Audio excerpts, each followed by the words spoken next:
यानंतर वळूया पुढच्या बातमीकडे। मराठवाड्यातील 8,533 गावांपैकी 7,281 गावांची पैसेवारी 50% पेक्षा कमी आहे। फक्त 1,252 गावांची पैसेवारी 50% पेक्षा अधिक आहे। त्यामुळे दुष्काळाशी लढण्यासाठी मराठवाड्याला 3,000 कोटींची गरज असल्याचा अहवाल विभागीय आयुक्तांनी मदत आणि पुनर्वसन विभागाला दिलेला आहे।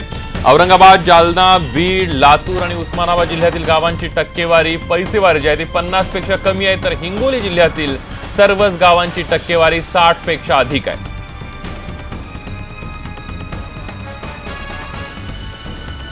आपण बघतोय मराठवाड्यातील 8,533 गावांपैकी 7,281 गावांची पैसेवारी 50% पेक्षा कमी आहे। फक्त 1,252 गावांची पैसेवारी 50% अधिक असल्याचं पाहायला मिळते। त्यामुळे दुष्काळाशी लढण्यासाठी मराठवाड्याला आता 3,000 कोटींची गरज असल्याचा अहवाल विभागीय आयुक्तांनी पाठवलेला आहे। सिद्धार्थ गोदाम आपले प्रतिनिधी आपल्या सोबत आहेत। सिद्धार्थ, आपण बघतोय मराठवाड्याचं हे भीषण वास्तव या आकडेवारीवरून समोर येतंय, काय सांगशील या सगळ्याबद्दल?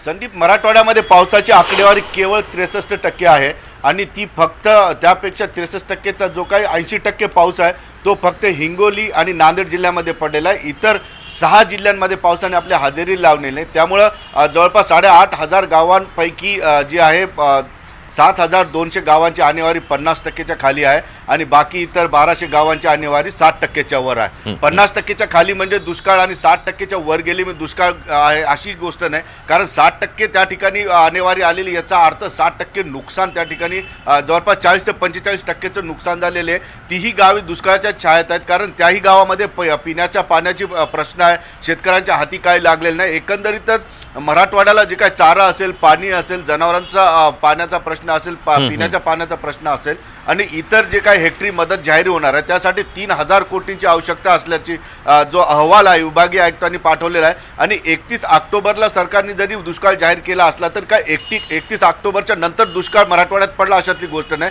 तर मागच्या जूनपासून ज्यावेळेस पावसाने दडी मारली त्यापासून मराठवाड्यातील शेतकरी, राज्यातील शेतकरी दुष्काळाचा सामना करताय। मदत जाहीर झालेली आहे किंवा पाहणी झालेली, मात्र शेतकऱ्याच्या हातात अजून काय? अगदी, आता शेतकऱ्याला कधीपर्यंत ही मदत मिळणार आणि प्रत्यक्षामध्ये शेतकरी यातून कधी बाहेर पडणार ही आता प्रतीक्षा सगळ्या मराठवाड्याला लागलेली आहे। धन्यवाद सिद्धार्थ, तुम्ही दिलेली आहे संपूर्ण माहितीबद्दल। यानंतर पुढची बातमी आहे बुलढाण्यातली। दुष्काळग्रस्त शेतकऱ्यांचा प्रश्न ऐरणीवर आहे आणि बुलढाण्यामध्ये संग्रामपूर दुष्काळग्रस्त शेतकऱ्यांना हेक्टरी 50,000 नुकसान भरपाई मिळावी या मागणीसाठी स्वाभिमानीच्या कार्यकर्त्यांनी आत्मक्लेश आंदोलन केलंय। आंदोलकांनी तब्बल 5 तास स्मशानभूमीमध्ये गाढून घेऊन हे आंदोलन केलेलं आहे। शेतकऱ्यांना 50,000 रुपये हेक्टरी मदत। अधिक माहिती घेऊयात, आपले प्रतिनिधी अमोल गावंडे आपल्या सोबत आहेत। अमोल, शेतकऱ्यांवर आता ही अशा प्रकारचे आंदोलन करण्याची वेळ आलेली आहे, सरकार दखल घ्यावी अशी शेतकऱ्यांची अपेक्षा, काय सांगशील या आंदोलनाबद्दल? नक्कीच संग्रामपूर तालुक्यातील या नेरळ गावातील मशानभूमीमध्ये शेतकरी संघटनेच्या वतीनं सकाळी 5 वाजतापासूनच स्वतःला गाडून आत्मक्लेश आंदोलन सुरू केलेलं आहे। याबाबत प्रशासनाला कुठल्याच प्रकारची बनक न लागता हे आंदोलन सुरू करण्यात आलं आहे। 5 तास झाले हे आंदोलन सुरू आहे। यांची जी प्रमुख मागणी आहे ती हेक्टरी 50,000 रुपये नुकसान भरपाई मिळण्याबाबत शेतकरी संघटनेची मागणी आहे। गेल्या 5 तासापासून आंदोलन सुरू आहे। यामधील जे काही 17 कार्यकर्ते स्वतःला गाडून घेतले त्यापैकी 4 जणांची प्रकृती चिंताजनक झाली आहे, त्यांना हॉस्पिटलमध्ये हलवण्यात आलेलं आहे। पोलीस प्रशासन घटनास्थळी दाखल झाले आहे, मात्र जे अधिकारी आहे प्रशासनाचे अद्यापर्यंत त्यांनी या आंदोलनाच्या ठिकाणी भेट सुद्धा दिलेली नाही आहे। अगदी धन्यवाद अमोल, तुम्ही दिलेल्या संपूर्ण माहितीबद्दल।